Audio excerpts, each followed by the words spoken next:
Yes, very good morning to everyone. क्या हालचाल आप सभी के।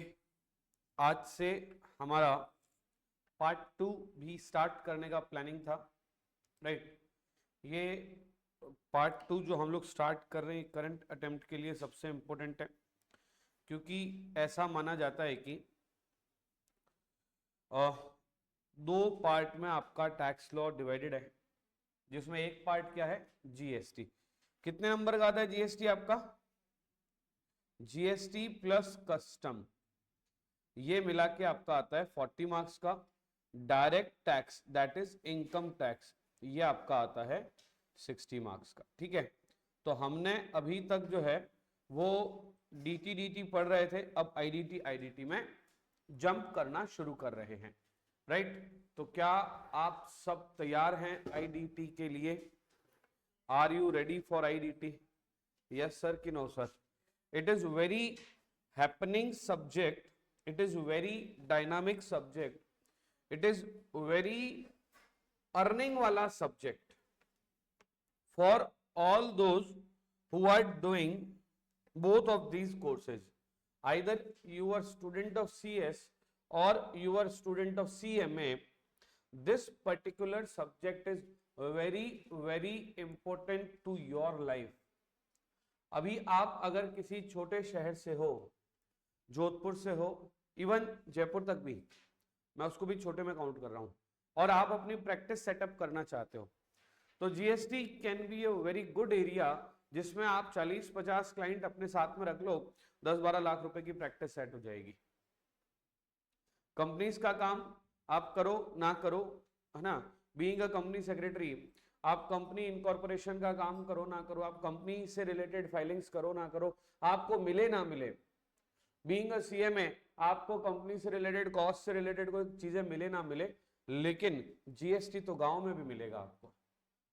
आप अपने गांव में भी, किसी छोटे शहर में भी, चाहे वो यूपी बिहार के किसी छोटे कस्बे में हो, या फिर आप साउथ इंडिया के किसी छोटे शहर में हो, या फिर आप इवन दिल्ली में भी हो, राइट, तो आप जीएसटी की प्रैक्टिस कर सकते हो। सबसे बड़ी बात क्या है पता है?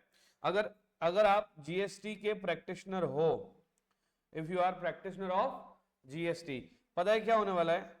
जीएसटी के प्रैक्टिशनर के साथ पता है क्या होने वाला है? आप जीएसटी के रिटर्न भर सकते हो, हाँ भर सकते हैं। क्या आप जीएसटी से रिलेटेड कंसल्टेंसी दे सकते हो? हाँ दे सकते हैं। क्या आप जीएसटी डिपार्टमेंट में कस्टमर अपने क्लाइंट के बिहाफ में अपीयर हो सकते हो? हाँ हो सकते हैं। ये सबसे बड़ी बात है हमारे लिए।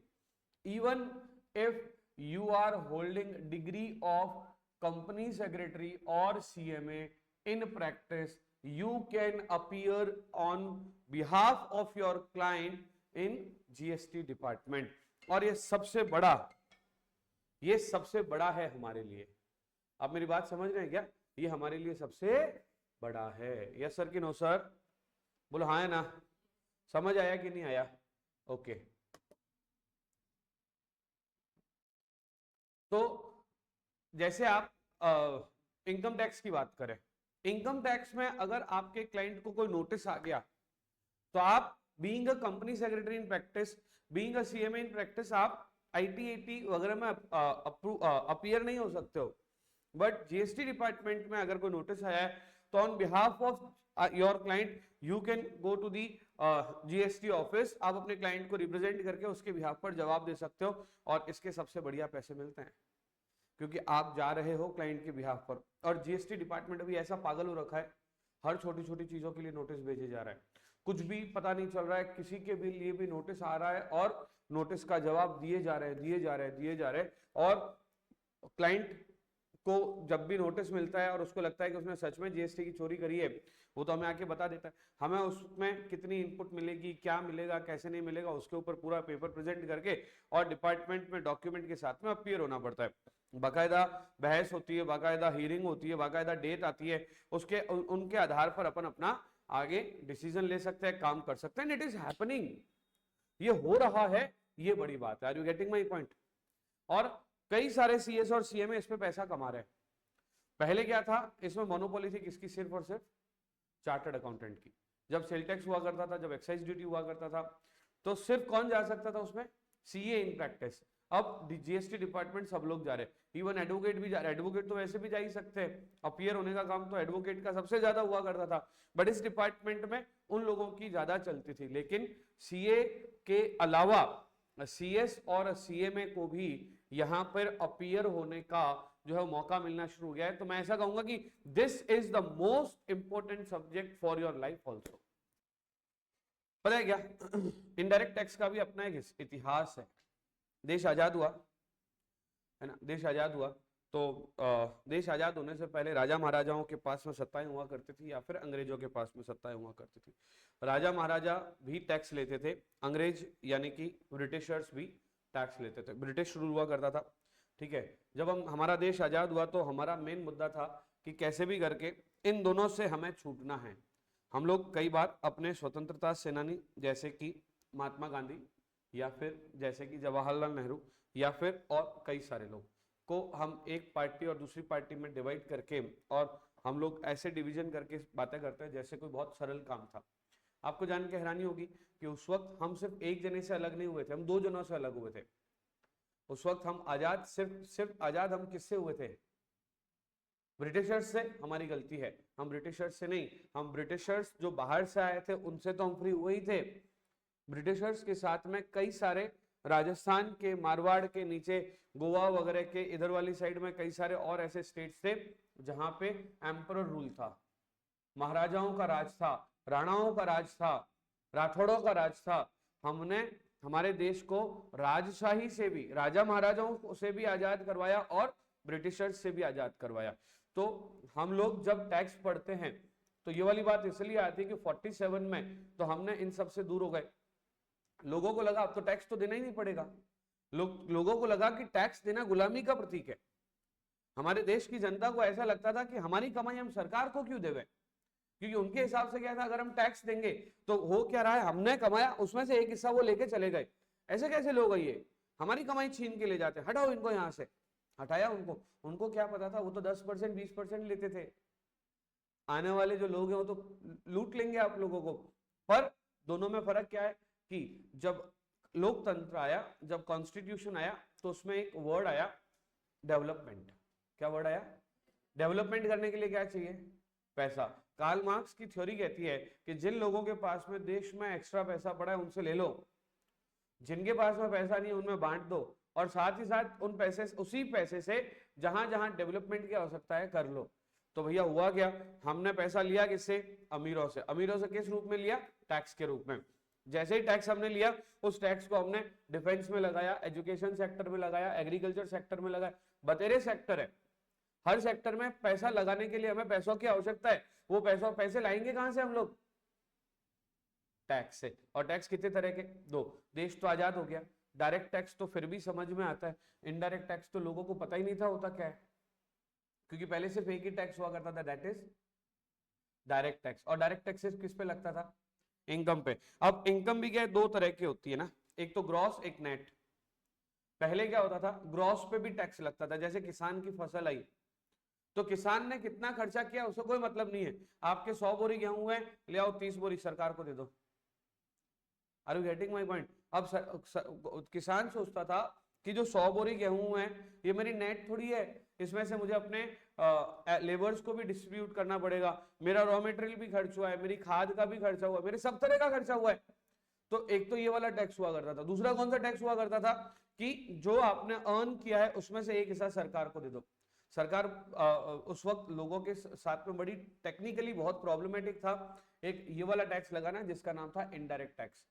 हमारी गवर्नमेंट के लिए हमारे जो थिंक टैंक्स होते थे वो बोले हम ले कैसे, लोगों को समझाए कैसे कि अगर तुम्हें जिस रोड पे चलना है वो रोड साफ चाहिए, वो तुम्हें रोड बनी हुई चाहिए, अगर तुम्हें रेलवे का ट्रैक चाहिए, अगर तुम्हें उड़ने के लिए फ्लाइट की सुविधा चाहिए, अगर तुम्हें अपने घर तक लाइट चाहिए, अगर तुम्हें अपने घर तक पानी चाहिए, अगर तुम्हारे घर में जो ओल्ड एज लोग हैं उनको पेंशन के लिए उनको हर महीने पेंशन मिले ऐसा चाहिए, अगर तुम्हें एजुकेशन फ्री चाहिए, अगर तुम्हें मेडिकल फ्री चाहिए, तो तुम्हें टैक्स पे करना पड़ेगा। और उसी टैक्स के पैसों को हम खर्च करके इस तरह के सारे डेवलपमेंट करेंगे। डेवलपमेंट समझ में आया? तो डेवलपमेंट के लिए क्या लगाना पड़ेगा? टैक्स लगाना पड़ेगा। तो एक नया टैक्स, इनडायरेक्ट टैक्स, के बारे में सोचना शुरू किया कि कौन कौन से टैक्स हुआ करते थे। तो हुआ करता था एक एक्साइज एक्ट, एक्साइज ड्यूटी, ये अंग्रेजों के टाइम पे लगने वाला टैक्स है, 1944 से लग रहा था, लग तो पहले से रहा था, इसके लिए एक्ट 1944 में बन गया था, जो लगता था किस पे, अगर कोई भी बड़ी कंपनी मैन्युफैक्चरिंग करके अपने यहां से अगर गुड्स को रिमूव कर रही है, सपोज कीजिए कि मेरे हाथ में ये माउस पड़ा है, माउस बनाने के लिए एक कंपनी थी जो ये माउस बनाने का काम करती, जैसे माउस बनाया और माउस को पैक करके अपनी फैक्ट्री से रिमूव किया, भैया टैक्स लाओ, कौन सा टैक्स, एक्साइज ड्यूटी। आपने सीमेंट बनाई, सीमेंट बना के रिमूव किया, टैक्स लाओ, कौन सा टैक्स, एक्साइज ड्यूटी। आपने टी शर्ट बनाया, टी शर्ट बना के रिमूव किया, टैक्स लाओ, कौन सा टैक्स, एक्साइज ड्यूटी। जो बहुत सारे ऐसी लिस्ट थी जिसके ऊपर एक टैक्स लगता था, जिसका नाम क्या था, एक्साइज ड्यूटी। कलेक्ट किससे किया जाता था, कस्टमर से। और कौन कलेक्ट करता था, मैन्युफैक्चरर। मैन्युफैक्चरर किसको पे करता था, गवर्नमेंट को। ये हिस्ट्री है। इसके बाद में फिर जब सेल टैक्स की बात आई तो सेल टैक्स आना शुरू हुआ, 53 में सेल टैक्स की बात होगी जो अभी हमने डिस्कशन किया। फिर एक्साइज ड्यूटी के अलावा सेल टैक्स चलता गया, जो 19 सेंचुरी से बढ़ते हुए फाइनली कब तक चला, 2005 सॉरी हाँ 2005 तक जो टैक्स चल रहा था उसका नाम क्या था, सेल टैक्स। 2005 में सेल टैक्स का नाम पूरी तरह से बदलकर चेंज हो गया, जिसका नाम हो गया वैट। आफ्टर 2005 क्या हो गया, वैट। अब ये वैट क्या था, वैट सेल टैक्स ही तो था।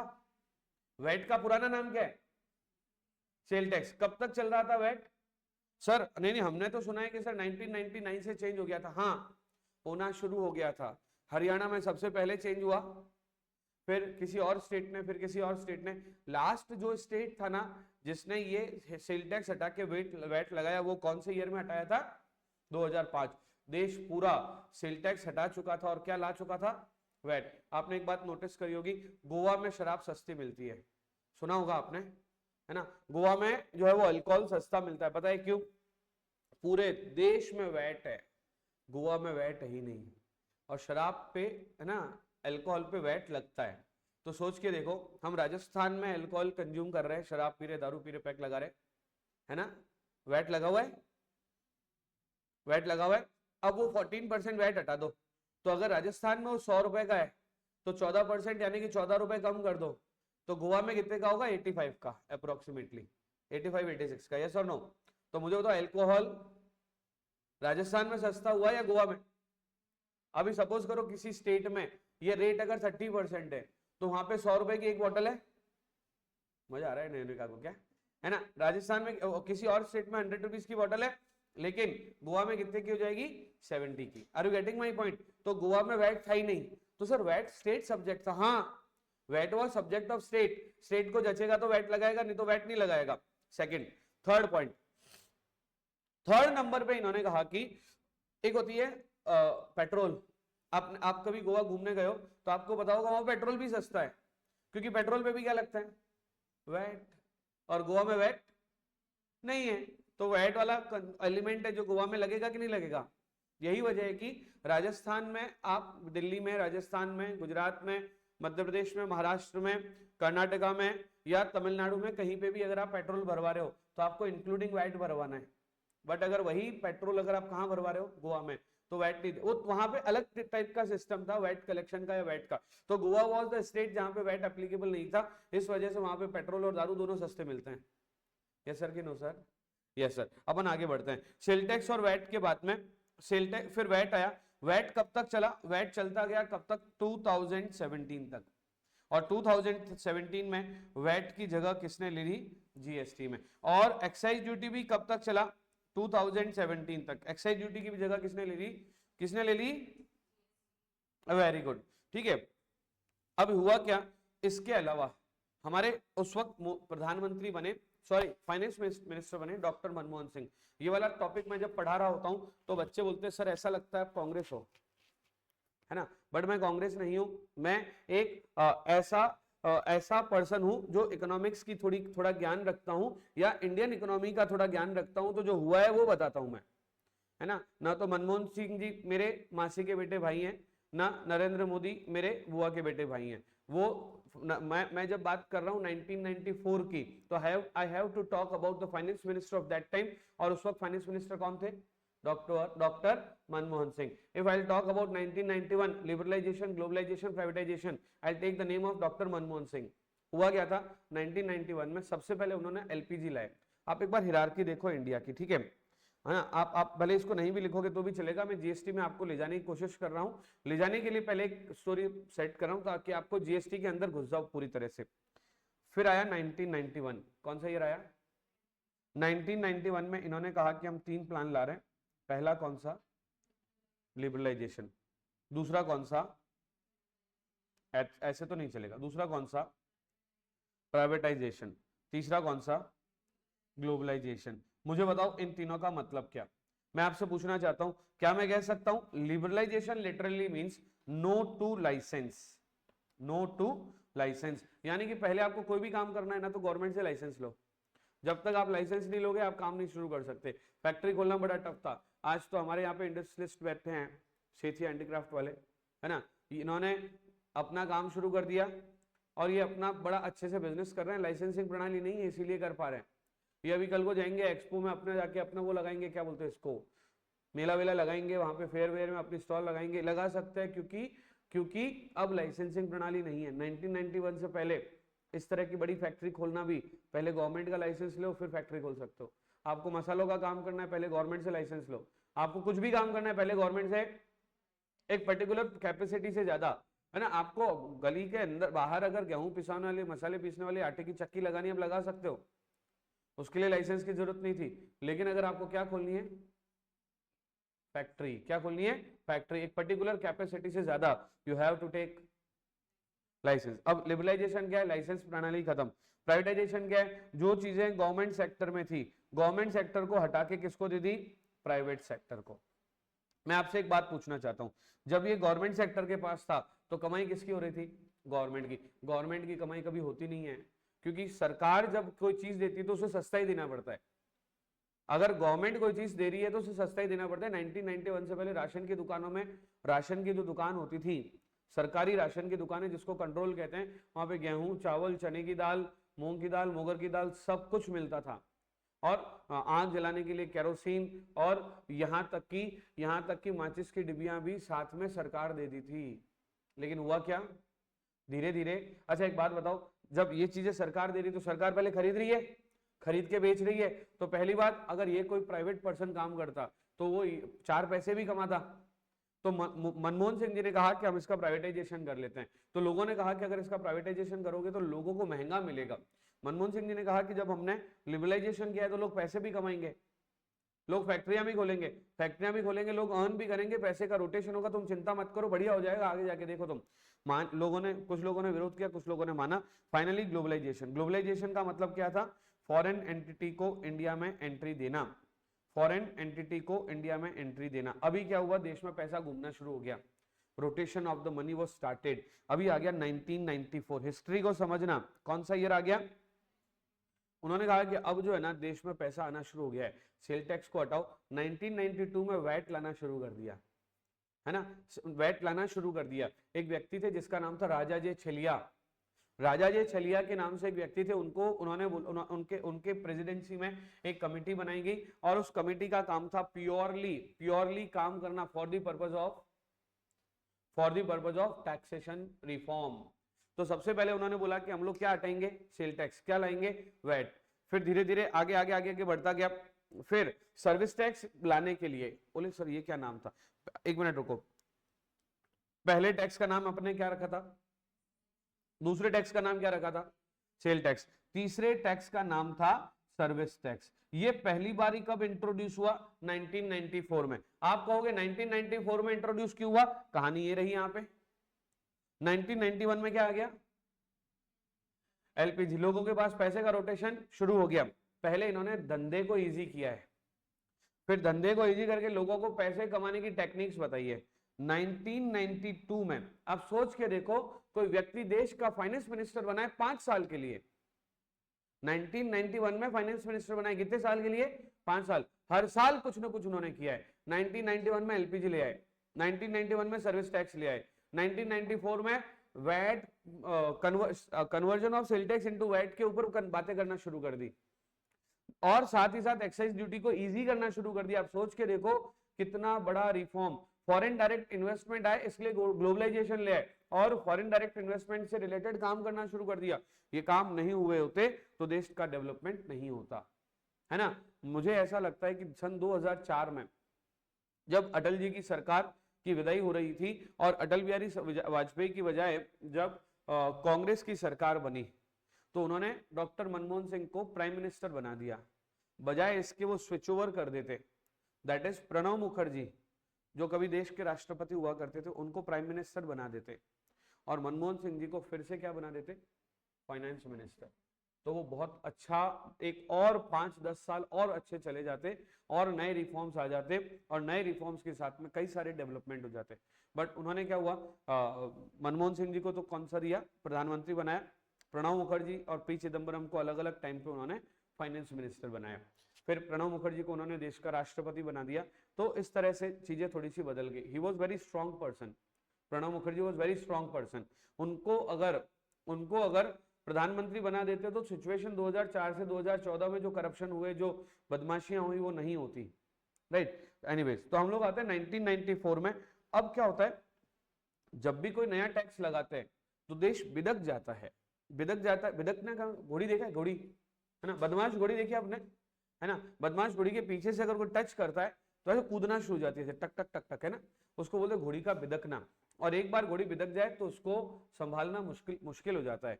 ठीक वैसे ही देश की स्थिति हो जाती है जब भी कोई नया टैक्स लगाते हैं।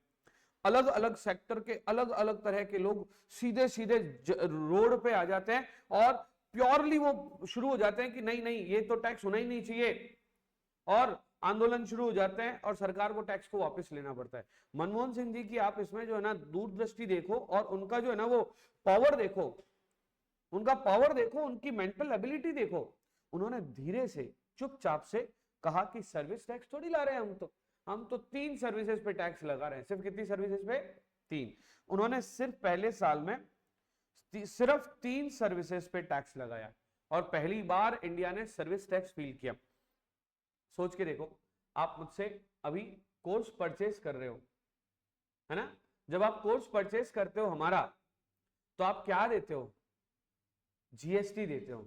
और देते वक्त आपको बिल्कुल भार भी नहीं लगता है और आपको एहसास भी नहीं होता है कि आपके जेब से, मान लीजिए मेरा कोर्स 3000 का है तो सरकार ने फोकट में उसमें से 540 रुपए ले लिए, आपको पता ही नहीं चला। 3000 का 18%, 18 540 रुपीस किसने ले लिए और आपको पता ही नहीं चला, गवर्नमेंट ले गई। हम लोग गवर्नमेंट को दे चुके हैं बिल्कुल ये सोचे बिना कि आप शर्ट परचेज करने जाते हो, शर्ट, है ना, दुकान वाला बोलता है ऑल इंक्लूसिव 2000 रुपए, आपको पता ही नहीं चला उस 2000 रुपए पे 360 रुपए सरकार ने ले लिए, आपको दुखा भी नहीं, आपको ऐसा लगा भी नहीं कि आप किसी चीज पे टैक्स दे रहे हो। छोटे छोटे सामान पे सरकार ने टैक्स लेना शुरू कर दिया। ये प्लान किसका था? डॉक्टर मनमोहन सिंह का। सबसे पहला इसमें था सर्विस टैक्स। सर्विस टैक्स उन्होंने कब लेना शुरू किया था? 1994 में। कितनी सर्विसेज पे? 3। देश को पता ही नहीं चला कि तुम्हें किस तरह से तुम लोग टैक्स पे करने वाले हो और इजीली हंसते हंसते।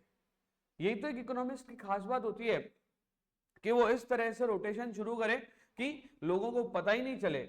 अब ये पॉजिटिविटी का है कि नेगेटिविटी का है मुझे नहीं पता, लेकिन तुम लोग हंसते हंसते दे रहे हो सर्विस टैक्स, जीएसटी, लेकिन इनकम टैक्स देने में तुम्हें जोर आता है क्योंकि वो डायरेक्ट है और वो वाला इनडायरेक्ट है। वो एक साथ देना है, वो टुकड़ों में देना है ना, पता ही नहीं चल रहा। कभी गोलगप्पे खाए ना हमने, पानी पताशे, बीकानेर वाले बोलते पिचके, है ना, एक एक प्रोडक्ट और उसके अलग अलग नाम, हम खा रहे हैं 20 रुपए के खाए हमने, हमें पता ही नहीं कि उस 20 रुपए के गोलगप्पे, पानी बताशे, पिचके में, पानीपुरी में हमने कितने रुपए का टैक्स गवर्नमेंट को दे दिया, क्योंकि वहां मैदा आया है, उसके अंदर मसाले आए हैं, वो दुकान का किराया है, अनाप शनाप। कहने का मतलब ये हुआ कि अलग अलग तरह के टैक्स अलग अलग समय पे जो है हम लोग पे कर रहे हैं और वो क्योंकि इनडायरेक्ट टैक्स है इसलिए हमें पता भी नहीं चल रहा है। 1994 में जो सर्विसेज पे टैक्स लगा उसमें पहला था जनरल इंश्योरेंस पे। मैं आपसे पूछना चाहता हूं, इंश्योरेंस सेक्टर पहले गवर्नमेंट के पास था या प्राइवेटाइजेशन हुआ था? गवर्नमेंट के पास था। 1994 में जनरल इंश्योरेंस जो है वो किसके पास था? तो टैक्स लग भी किसके ऊपर रहा है? गवर्नमेंट के ऊपर।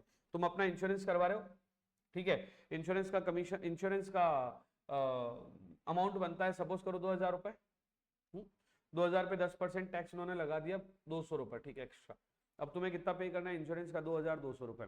उस वक्त इंश्योरेंस वही करवाते थे जो पैसे वाले होते थे या जो इंश्योरेंस में समझते हैं। आज भी हम में से 70% लोग ऐसे हैं जो इंश्योरेंस करवाते नहीं है।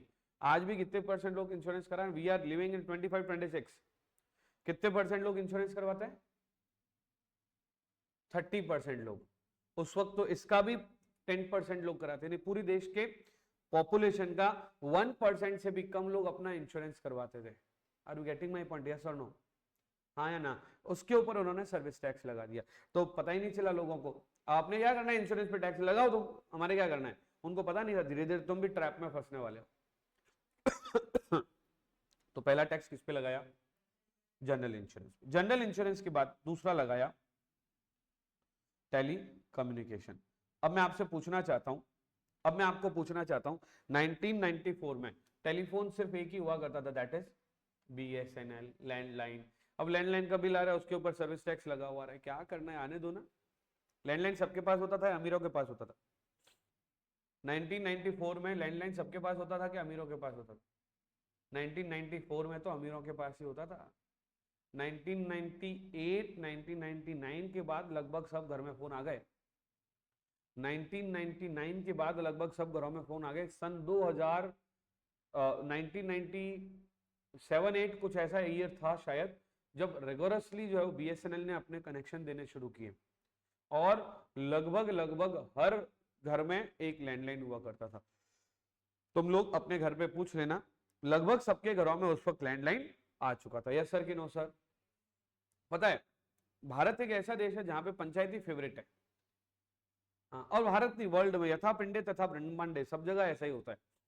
मैं कई बार बोलता हूँ, मेरे एक यूएस के फ्रेंड है, नोन है ना, 3rd जनरेशन यूएस में रह रही है। वो यूएस नहीं, सॉरी यूके में, 3rd जनरेशन यूके में रह रही है। उम्र उनकी होगी करीब करीब 60-65 के आसपास। एक बार हम लोग नाथद्वारा दर्शन करने के लिए साथ में गए, तो हम लोग डिस्कशन कर रहे थे, तो पंचायती सबका फेवरेट होता है। तो मेरी वाइफ ने पूछ लिया कि जैसे इंडिया में हम लोग पंचायतियां करते हैं, वैसे तुम्हारे यहाँ पे सास बहू ननद वगैरह की होती है क्या? वो बात करनी शुरू करे उससे पहले आंटी ने बोलना शुरू कर दिया कि अरे क्या बताऊं, मेरी तो खुद की बेटी की वाइफ को बहुत परेशान करती मेरी ननद। और मैंने कहा अच्छा, तुम्हारे यूके में रह के भी यही बातें चल रही है? हमारे तो खुद के यहाँ पे यही बातें चलती है।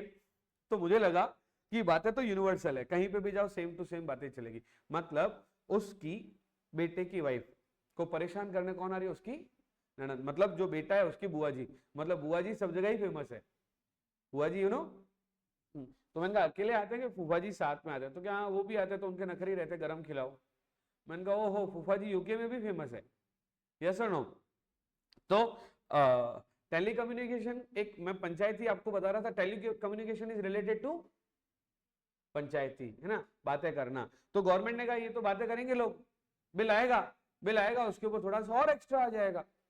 टेलीफोन जरूरी थोड़ी है, जरूरी हो तो उठाया फोन किया, बात करी, खत्म कर दिया। इतनी लंबी लंबी बातें करेंगे, जितनी लंबी बात करेंगे सर्विसेज उतनी ज्यादा लेंगे, सर्विसेज जितनी ज्यादा लेंगे टैक्स भी उतना ही ज्यादा मिलेगा। 3rd नंबर की जो सर्विस थी उसका नाम था स्टॉक ब्रोकिंग। इसके ऊपर भी सर्विसेज पे सर्विस टैक्स लगाया। अभी क्या पता है क्या हुआ? अब मैं बड़ा स्पीड से सर्विस टैक्स को खत्म कर दूंगा, ठीक है? सब सर्विस टैक्स आया कब? कितनी सर्विसेज पे आया? 3 सर्विसेज पे। फिर धीरे धीरे आगे जैसे जैसे साल बढ़ते गए, सीधा मैं आपको लेके चलता हूं 2011-12 तक। यहां तक आते आते अप्रोक्सीमेटली 150 सर्विसेज ऐसी थी जिसके ऊपर जीएसटी लगता था, सॉरी सर्विस टैक्स लगता था। और पता है क्या, जब 150 सर्विसेज हुई ना, तो लगभग हर सर्विस कवर हो गई, हर सर्विस। तुम एक बार सर्विसेज बोल के बताओ तो कौन कौन सी हो सकती है? मैं बताता हूं उस पर टैक्स लगेगा कि नहीं। हाँ बोल के बताओ, कोई भी सर्विस का नाम लो। हाँ जोर से। रेस्टोरेंट की सर्विस पे बिल्कुल वैट लगता था, सॉरी सर्विस टैक्स लगता था। और बोलो।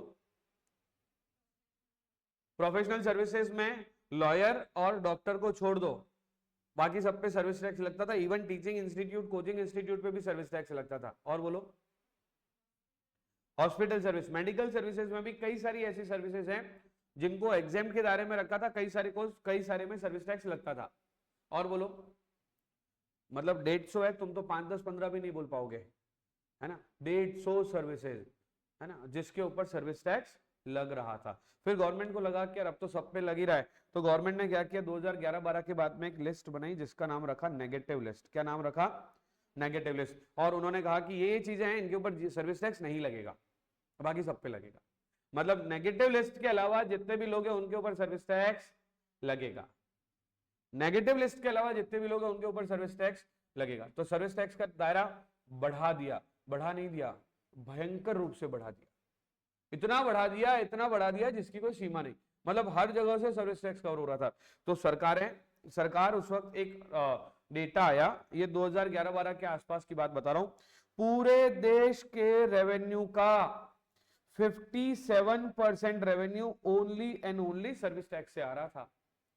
आप सोच के देखो मनमोहन सिंह ने क्या टैक्स बनाया कि अगर देश में 1 करोड़ रुपए आ रहे हैं तो 57 लाख रुपए सिर्फ किससे आए थे उस साल? Only and only service tax. That was service tax.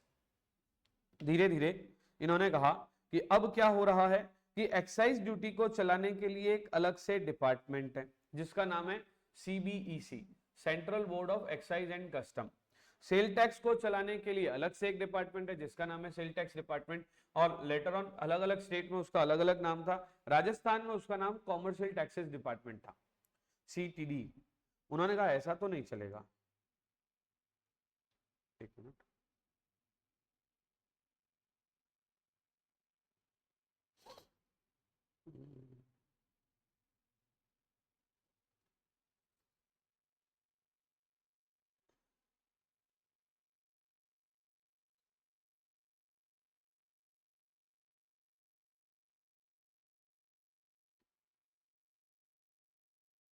Yes, क्या बात कर रहा था मैं अभी? हाँ जी, अलग अलग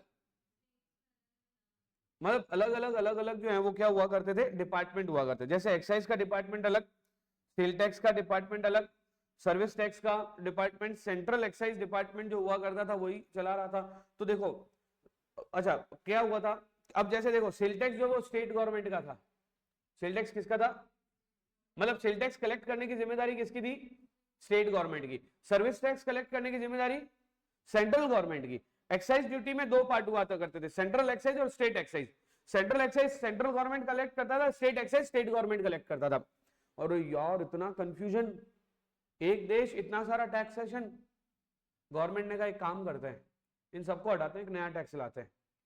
इन सबको हटाते हैं, एक नया टैक्स लाते हैं। इन सबको रिमूव करके और एक नया टैक्स बना दिया जिसका नाम था गुड्स एंड सर्विस टैक्स, है ना। जिसमें से उन्होंने सबसे पहले हटाई एक्साइज ड्यूटी, फिर हटाया सेल टैक्स, फिर हटाया सर्विस टैक्स, सारे हटाकर एक नया टैक्सेशन बना दिया जिसका नाम था गुड्स एंड सर्विस टैक्स। नाम रखा वन नेशन वन टैक्स। क्या नाम रखा? One nation one tax. No confusion, because we are having one nation.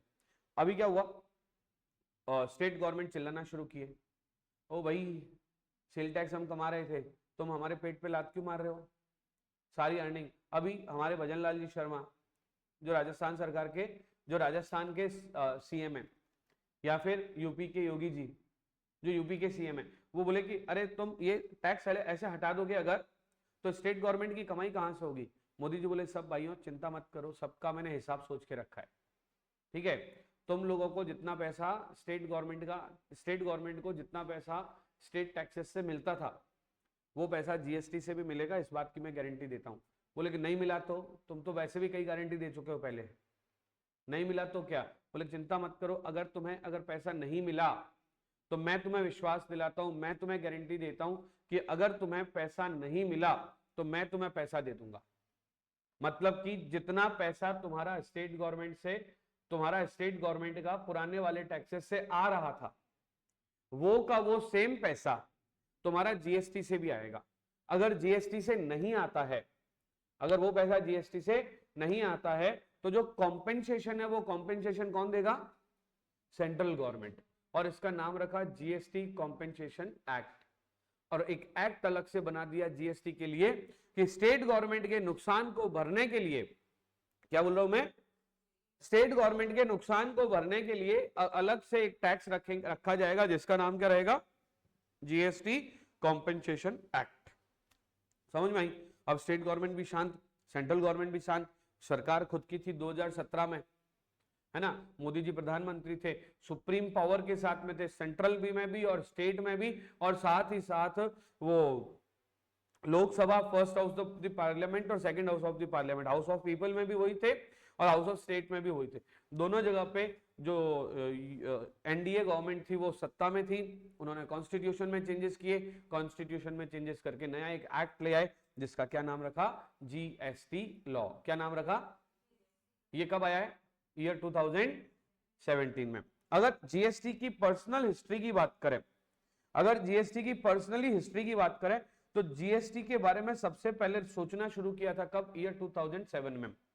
हमारे प्रधानमंत्री हुआ करते थे पी चिदम्बरम। कौन हुआ करते थे, बोलना पड़ेगा, कौन हुआ करते थे, प्रधानमंत्री नहीं, फाइनेंस मिनिस्टर, है ना। तो पी चिदम्बरम जो फाइनेंस मिनिस्टर थे, उन्होंने ऐलान किया कि 1 अप्रैल 2010 में के वाला जो साल होगा, उस साल में जो बजट आएगा फरवरी मार्च में, उस वक्त फरवरी में बजट आता था, 28 फरवरी को जब बजट आएगा तो उसमें हम जीएसटी की घोषणा कर देंगे।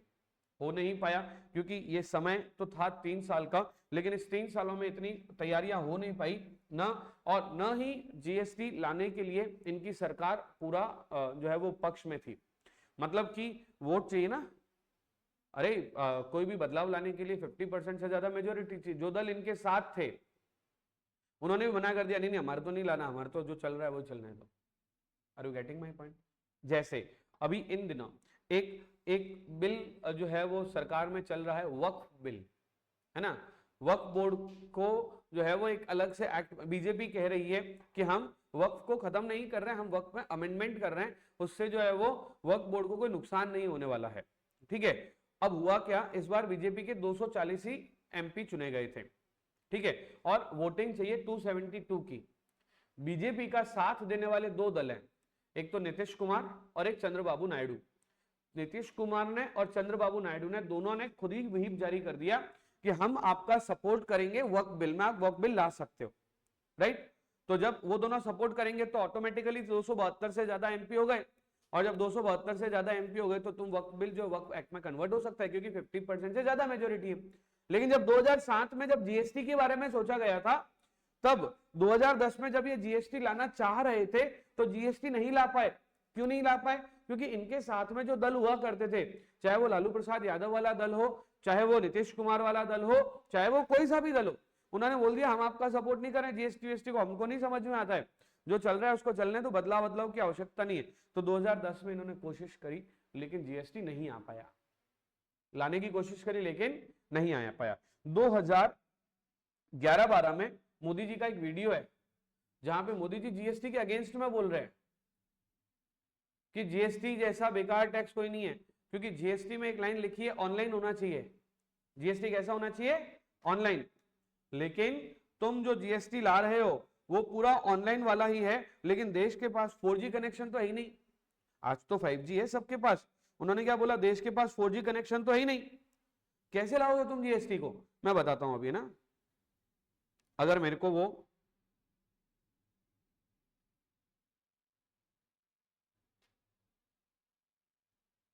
मेरे पास वो वीडियो मिल जाता है तो मैं बताता हूं।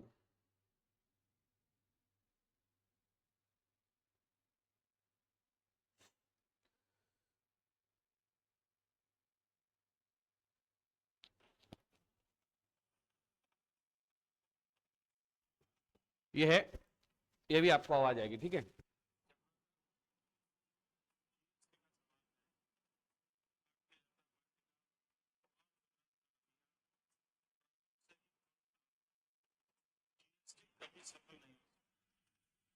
क्या बोल रहे हैं, जहां तक जीएसटी का, जीएसटी उस वक्त 2012 में मोदी जी कहां के प्रधानमंत्री, कहां के थे, गुजरात के सीएम। बोले कि जहां तक जीएसटी का सवाल है वहां तक भारतीय जनता पार्टी का और गुजरात का रवैया साफ है, जीएसटी कभी सफल नहीं हो सकता। अलग अलग स्टेजेस पे अलग अलग बातें बोली। स्पेशली उन्होंने एक बात बोली थी कि जीएसटी इसलिए हम नहीं लाना चाहते, क्योंकि जीएसटी हम इसलिए नहीं लाना चाहते क्योंकि तुम्हारे पास में ऑनलाइन सिस्टम तो है ही नहीं, तुम लोग सर्फिंग कैसे करोगे, जीएसटी पूरा ऑनलाइन, और हर व्यक्ति के पास में, हर दुकानदार के पास में ऐसा कनेक्शन होना चाहिए कि उसका जीएसटी चले। तो बोले बात तो ठीक है, 2011-12 में एक नेटवर्क बनाने की कोशिश की गई जिसका नाम रखा गया जीएसटी नेटवर्क। क्या नाम रखा गया? GST network. एक बड़ी सी कंपनी इन्फोसिस को उसका कॉन्ट्रैक्ट दिया गया कि तुम कुछ एक ऐसी वेबसाइट बनाओ कि जो ये बीजेपी वाले हमारे अपोजिशन में है वो इसको सक्सेसफुली हम लोग इसको लॉन्च कर पाए। तो अभी जीएसटी पूरा तैयार था नहीं तो आना भी संभव नहीं था। 2011-12 में जीएसटी नेटवर्क बनाया गया। जो आज भी जो चल रहा है वो वही जीएसटी नेटवर्क है जिसका नाम हम लोग जीएसटी वेबसाइट बोलते हैं, ठीक है, जिसके अंदर जीएसटी से रिलेटेड सारी बातें हो रही है। इनपुट, आउटपुट, परचेज, बिल, ये वो सब चीजें कहां से हो रही है? जीएसटी नेटवर्क से हो रही है। 2011-12 में सब लोगों ने उसका विरोध किया। 2014 में इन्होंने एक बार फिर से लोकसभा में रखा, लेकिन क्योंकि इनके पास मेजोरिटी नहीं थी इसलिए जीएसटी नहीं आ पाया। अब 2014 में प्रधानमंत्री कौन बन गए? नरेंद्र मोदी। सरकार किसकी आ गई? सरकार किसकी आ गई? बीजेपी की। फुल मेजोरिटी के साथ आए थे। सबसे पहले इन्होंने बोला, अंबानी जी इधर आओ, तुम्हारे पास ऐसा कुछ है क्या जिसमें हर देश के हर व्यक्ति के पास में सस्ता मोबाइल फोन आ जाए? सस्ता मोबाइल नहीं, सस्ता कनेक्शन आ जाए, सस्ता नेटवर्क आ जाए और स्पीड भी एकदम धांसू होनी चाहिए। हमारे से क्या चाहिए? तो 4G का कॉन्ट्रैक्ट हमें दे दो, हम देश में 4G फ्री बांटेंगे। जब हम देश में 4G फ्री बांटेंगे, ये शायद 2014 उसके आसपास की बात है कि जब हम देश में 4G फ्री बांटेंगे तो हर व्यक्ति के पास अपना कनेक्शन होगा और इतना हम आसान कर देंगे चीजों को 4G 5G तक कि आप कोई सा भी आपको अगर वेबसाइट चलाना है तो आप चला पाओगे। 2014, 15, 16 इन्होंने नेटवर्क पे काम किया। ये सिर्फ इसी के लिए नहीं, बहुत सारी चीजें थी उनके लिए काम किया, ठीक है, नेटवर्क पे काम किया। 2015 में इन्होंने इन्फोसिस को बोला कि तुम वेबसाइट को अच्छा करो। वेबसाइट को अच्छा करना शुरू किया। 2015-16 में वेबसाइट अच्छी हुई और मेजोरिटी आ चुकी थी। राज्यसभा में मेजोरिटी की जो कमी थी वो भी आ चुकी थी। सब लोग मिले। 75% से मेजोरिटी लोकसभा में, 75% से ज्यादा मेजोरिटी राज्यसभा में। इन्होंने सबसे पहले चेंज किया कॉन्स्टिट्यूशन ऑफ इंडिया में, क्योंकि कॉन्स्टिट्यूशन ऑफ इंडिया में कोई ऐसी चीज थी नहीं जो जीएसटी ला पाए। तो सबसे पहले इन्होंने बदलाव किसमें किया? बोलो ना, किसमें किया? कॉन्स्टिट्यूशन में, जिसको कहा गया 101st बिल। ये एक्ट नहीं बना था, बिल था, ठीक है। अब इसको नोट मत करना, कॉन्स्टिट्यूशन से रिलेटेड पॉइंट्स आपके आगे आएंगे। वो इन्होंने सबसे पहले जीएसटी लाने के लिए लाइनें लिखी। वो लाइनें लिखने के बाद में फिर इन्होंने जीएसटी में बदलाव करना शुरू कर दिया और जीएसटी एक्ट जो है वो 3 तरह के बनाए गए। पहला जीएसटी एक्ट बना CGST एक्ट 2017। कौन सा बना? बोलो ना, कौन सा बना? GST law. दूसरा बना UTGST एक्ट 2017। तीसरा बना IGST एक्ट 2017 और लास्ट बना GST compensation to state act. Compensation to state act यानी कि जो कॉम्पेंसेशन किसको देना है? उन स्टेट को कॉम्पेंसेशन देना है जिसको जीएसटी से नुकसान हो जाए। 2017 जो आज भी चल रहा है। और ये 4 एक्ट जो है लोकसभा में भी पास हो गए, राज्यसभा में पास हो गए। डेट क्या होगी तुम लोग अब जब अगले टॉपिक में हम लोग नोट्स के साथ में पढ़ेंगे, जब तुम्हारे हाथों में नोट्स रहेंगे तो अपने आप तुम्हें पता चल जाएगा। बोलो यस सर कि नो सर? चीजें समझ में आ रही कि नहीं आ रही है? और इस तरह से हम कौन सा कानून लेकर आ गए? जीएसटी कानून।